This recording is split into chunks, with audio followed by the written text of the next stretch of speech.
Dr. Stone has really got the plot moving fast now with episode 3 starting off back to where we left off with the conflict between Tsukasa and Senku. I immediately feel the tension from this contest of information where Senku has to keep as much secrecy from Tsukasa as possible. And it just gets worse when Taiju mentions the miracle fluid while they're in front of Tsukasa. I don't like how that went down. They could have planned ahead for this. We already know it's been on Senku's mind for a while, not trusting Tsukasa. He should have worked that out with Taiju earlier. Even Taiju had his concerns about Tsukasa being the alpha male. When Senku says he's worried about Tsukasa finding the Batcave, I'm not understanding the concern here. Isn't there other ways to get nitric acid? Or aren't there other caves at least?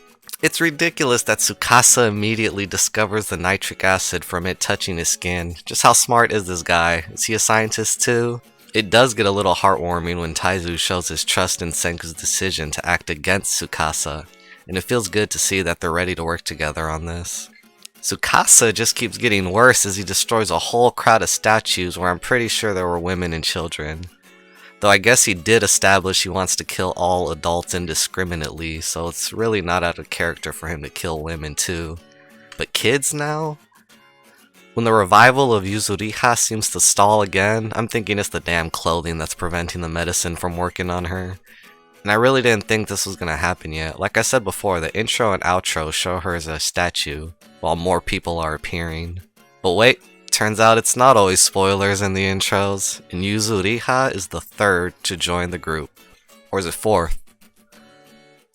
I love how quickly Yuzuriha gets on board with the situation even though she said she just woke up. Then again, I guess Taiju and Senku actually stayed awake the whole time.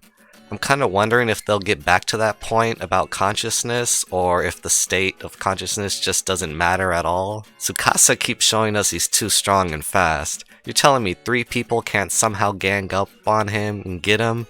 Maybe at least with proper planning? And Taiju's just gonna recklessly get himself killed with the way he's acting.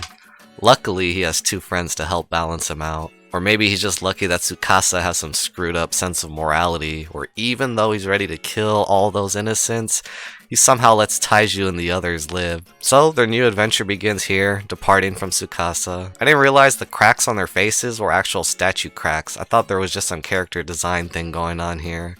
I mean, sometimes cheekbones are drawn dark, or some people just have lines on their face like Naruto. Tsukasa keeps showing us he's too powerful. Now he has the intelligence of a tracker. When they called him a primate, I really thought he was just supposed to be a big dumb animal. Like, he's gotta be another genius himself to be realizing Senku's gonna make gunpowder, let alone how and where he's gonna do it. I really thought Senku somehow found a gun when we see this part, and I began thinking he only needed to create bullets or something. Seeing Tsukasa kill the statues makes me feel bad, like the main character has already lost the battle. Probably because it's permanent. You can't revive those people now. They're dead, and it wasn't the kind of dramatic deaths that are used to further a plot, I feel, in a great way. It's kind of just character building. It was just deaths to show you how bad this guy is, and he's too strong and fast. They can't stop him. I'm like genuinely upset he's casually murdering people with nobody to fight back. Emotion is a good thing though, especially when you finally get to see heroes counter the villain. I might be ready to skip to the manga now because of this. Maybe meeting more characters could cheer me up. At the very least, I am appreciating the uplifting tone set by waking Yuzuriha, not just because of the new trio of heroes we have here, or the romance between Taiju and her, but Senku's back to showing the initial level of motivation we saw when he first woke Taiju. It's kinda like that energy or rhythm was put aside momentarily due to his caution around Tsukasa, and now that there's 3 of them, it kinda brought that back. So anyways, thanks for watching, have a great day.